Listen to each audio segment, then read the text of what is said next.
Bonjour à tous, bienvenue sur cet épisode 8 de Coach 60 jours pour devenir coach. Pour ceux qui veulent suivre mes apprentissages, mais aussi en apprendre plus sur leur pratique de la musculation et comprendre un peu plus ce qu'ils font. Aujourd'hui, on attaque un nouveau thème avec la biomécanique. On va parler d'alignement, de levier et de contraintes mécaniques. Comme d'habitude, on se retrouve sur mon écran pour vous illustrer tout ça. Je vous ai mis la définition de ce qu'est la biomécanique.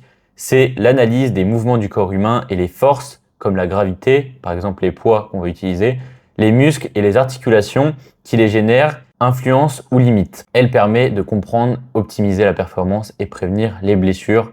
Donc autant de choses qui nous intéressent. On va voir les trois types de leviers. On va avoir le levier interappui.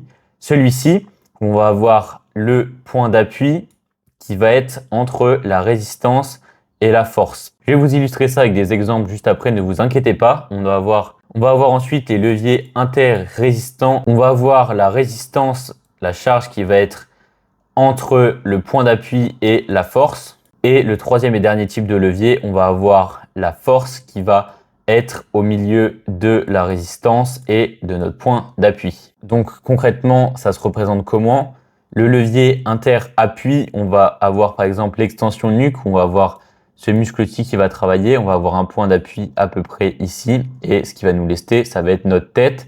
Donc interappui, l'appui va être au milieu. Pour illustrer l'interrésistance, on va avoir par exemple les extensions mollets, on va avoir le point d'appui qui va se situer par ici. Le poids, ça va être le poids de notre corps et d'autant plus si on se laisse, donc tout va arriver par là. Et la force, elle va être exercée par notre triceps sural. Et le troisième, l'interaction, on va pouvoir illustrer ça par exemple par un curl biceps. On va avoir le point de pivot qui va être ici, la force, donc l'action qui va être exercée par notre biceps sur l'avant-bras, donc elle va être ici l'action, et la charge, on va la situer ici dans notre main. Donc interaction, car l'action est entre le pivot et la charge, la résistance. Un point important également à comprendre, c'est lorsqu'on va réaliser des exercices, on va pas avoir la même courbe de résistance tout au long de l'exercice. Par exemple, si on réalise des élévations latérales classiques, on va être sur cette forme-là.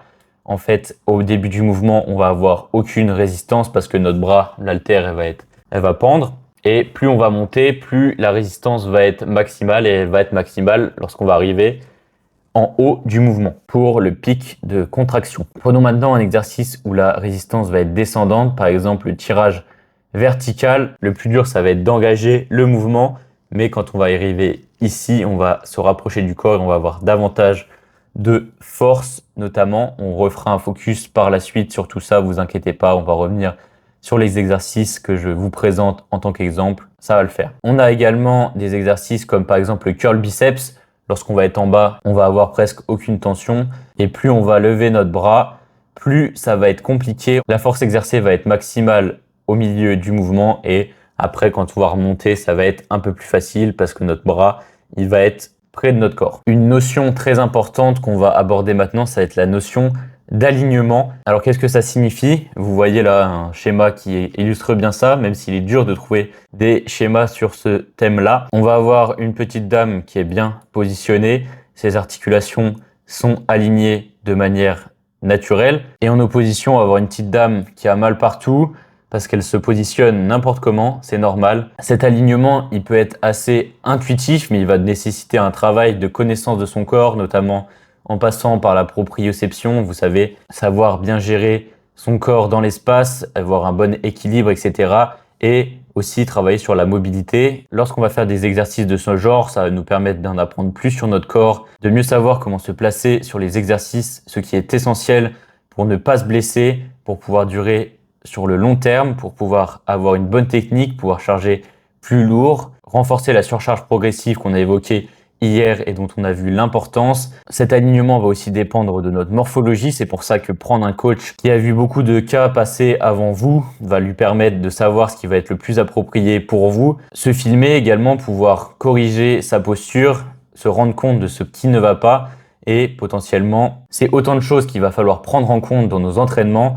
Mais là, comme vous l'avez vu, je vous l'ai décrit rapidement, mais c'est multiple, c'est situationnel, ça dépend des individus. On va pouvoir y revenir quand on va voir des exercices en détail. Bien que vous l'avez compris, on a aussi une dimension génétique. Comprendre ce que je viens de vous expliquer, c'est essentiel car on va avoir des forces qui vont être exercées Sur notre corps, lors des mouvements, on va avoir différentes natures de forces. On va avoir les forces de traction. Par exemple, lorsqu'on réalise une traction, justement, je pense qu'on n'a pas meilleur exemple. On va avoir des forces qui vont être exercées sur notre muscle de part et d'autre, qui vont avoir tendance à l'étirer. Ces forces ne vont pas s'appliquer que sur les muscles, mais également sur les os, les tendons, les ligaments. C'est pour ça qu'elles peuvent être à l'origine de blessures, si notamment on ne respecte pas une bonne posture, un bon alignement, comme on l'a vu précédemment. On va avoir les forces de compression qui vont compresser nos muscles lors de l'effort. Notamment, ça peut jouer sur les disques intervertébraux qu'on entend souvent parler. Ces douleurs au dos qui peuvent provenir de ça.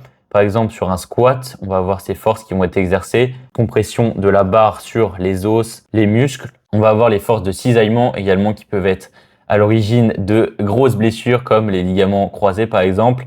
Si on change de direction trop rapidement et notre tibia décide de rester en place, mais le fémur lui décide d'aller dans une autre direction, c'est là que ça va se compliquer, ces forces de cisaillement. Et également, on va avoir la torsion et la flexion.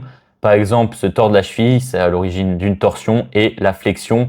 Par exemple, si on va chercher sur un squat une mobilité qui n'existe pas, mais qu'on va pouvoir aller chercher comme on a un poids et qu'on ne maîtrise pas ce poids, on va aller chercher une mobilité qui n'existe pas et la flexion de genou va être forcée et donc ça va créer des traumatismes également. Et bien voilà, c'est tout pour le sujet du jour. J'espère que cette introduction vous a plu, qu'elle a été claire. N'hésitez pas comme d'habitude à me faire vos retours, des petites questions si vous en avez pour que je puisse rajouter du contenu dans les vidéos. Dans les prochains épisodes, on va faire un focus sur certains exercices d'un point de vue biomécanique notamment. N'hésitez pas à liker et à vous abonner et je vous dis à demain.